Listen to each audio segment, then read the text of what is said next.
হে hello everyone. তো আজকে আমি আমার ব্লগটা স্টার্ট করলাম রান্নাঘর থেকে। তার কারণ আজকে আমি বানাবো বিকেলের একটা খাবার। তো আমার অনেক দিন থেকে খুব ফুচকা খেতে ইচ্ছা করছে।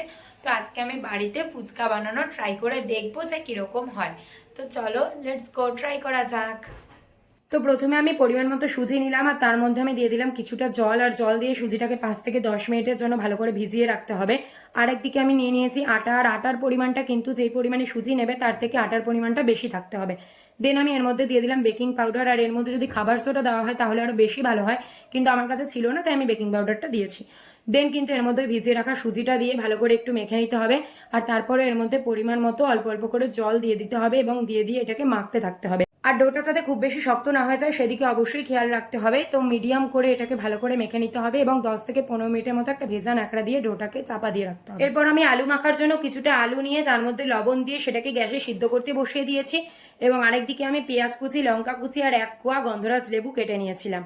আর আরেকদিকে আমি তেঁতুল জল বানানোর জন্য কিছুটা তেঁতুল নিয়ে তার মধ্যে জল দিয়ে তেঁতুলটাকে আমি 10 থেকে 15 মিনিটের মতো ভিজিয়ে রেখেছিলাম। তারপর খালি কড়াইয়ের মধ্যে আমি ভাজা মশলা করে নেব। তার জন্য আমি খালি কড়াইয়ের মধ্যে দিয়ে দিয়েছি জিরে, ধনে আর একটা শুকনো লঙ্কা। তো এগুলো সবকিছু দিয়ে ভালো করে ভেজে এটাকে গুঁড়ো করে নিলেই রেডি হয়ে যাবে ভাজা মশলা। এরপর ডোগুলোকে নিয়ে সুন্দর ছোট ছোট ফুচকার আকারে বেলে রেডি করে নেব। এবার রেডি করার পালা টক জলটা। তো প্রথমে আমি বাটির মধ্যে কিছুটা জল নিয়েছি, তার মধ্যে আমি তেঁতুলের পাল্পটাকে অ্যাড করে দিয়েছি। দেন আমি এখানে দিয়েছি ভাজা মশলার গুঁড়োটা, আর এই ভাজা মশলাটাই কিন্তু আজকে শো স্টপার, এর জন্যই কিন্তু ফ্লেভারটা খুব সুন্দর আসবে। দেন আমি এখানে অ্যাড করেছি এভারেস্টের পানিপুরি মশলা, তার মধ্যে দিতে হবে গন্ধরাজ লেবুর রস, আর এর মধ্যে কিন্তু তোমরা চাইলে ধনেপাতাও অ্যাড করতে পারো, তার জন্য কিন্তু খুব সুন্দর একটা ফ্লেভার আসে। দেন আমি এখানে পরিমাণ মতো লবণ দিয়ে ভালো করে মিক্স করে নিয়েছি, আর টক জলটা কিন্তু রেডি হয়ে গিয়েছিল। তো এরপর আলু মাখাটাকে রেডি করে নিতে হবে। তার জন্য এখানে আমি আলু সিদ্ধ নিয়ে নিয়েছি, তার মধ্যে দিয়েছি পেঁয়াজ কুচি, লঙ্কা কুচি আর গন্ধরাজ লেবুর রস। আর অবশ্যই তোমরা যদি চাও তাহলে কিন্তু ছোলা মটর সিদ্ধ এবং ধনেপাতা কুচিও দিতে পারো, তাহলে কিন্তু খুব সুন্দর ফ্লেভার আসে এবং খুব টেস্টিও লাগে, বাট আমার কাছে ছিল না তাই আমি দিইনি। তো এরপর আমি এখানে পরিমাণ মতো লবণ এবং লঙ্কার গুঁড়ো দিয়ে দিয়েছিলাম, আর আমি ঝালটা একটু বেশি খাই তাই আমি একটু বেশি লঙ্কার গুঁড়ো দিয়েছিলাম। দেন এর মধ্যে দিয়ে দিতে হবে ওই ভাজা মশলার গুঁড়োটা, আর এটা দিয়ে ভালো করে কিন্তু মেখে নিলে রেডি হয়ে যাবে আলু মাখাটা।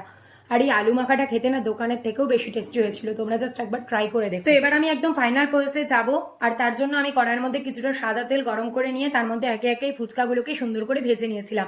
আর প্রত্যেকটা ফুচকা কিন্তু খুব সুন্দরভাবে ফুলেও ছিল এবং ক্রাঞ্চিও হয়েছিল। আর তোমরা যদি একটু পাতলা করে বেলতে পারো তাহলে কিন্তু প্রত্যেকটা ফুচকা এরকম ক্রাঞ্চিও হবে এবং এরকম ভাবেই ফুলে উঠবে। তো এখন তো 10 টাকায় মাত্র দোকানে 4 থেকে 5টা ফুচকা দেয়, তার জন্য আমি এখন দোকান থেকে খুব একটা ফুচকা খাই না। আমার যখন ইচ্ছা করে তখনই আমি বাড়িতে এরকম ভাবে বানিয়ে নিই, আর খেতেও কিন্তু একদম দোকানের মতন টেস্টি হয়, আর আমি অনেকগুলো খেতে পারি। তো তোমরাও বাড়িতে এরকম ভাবে ট্রাই করে আমাকে জানিও যে তোমাদের এই ফুচকার রেসিপিটা কিরকম লাগলো। তো আমি এখন ফুচকাগুলোকে খাই, আর ততক্ষণে তোমরা আমার এই ভিডিওটাকে ভালো লেগে থাকলে তাড়াতাড়ি করে একটা লাইক করে দিও, আর অবশ্যই আমার চ্যানেলে যদি নতুন হয়ে থাকো তাহলে চ্যানেলটাকে সাবস্ক্রাইব করে দিও। বাই।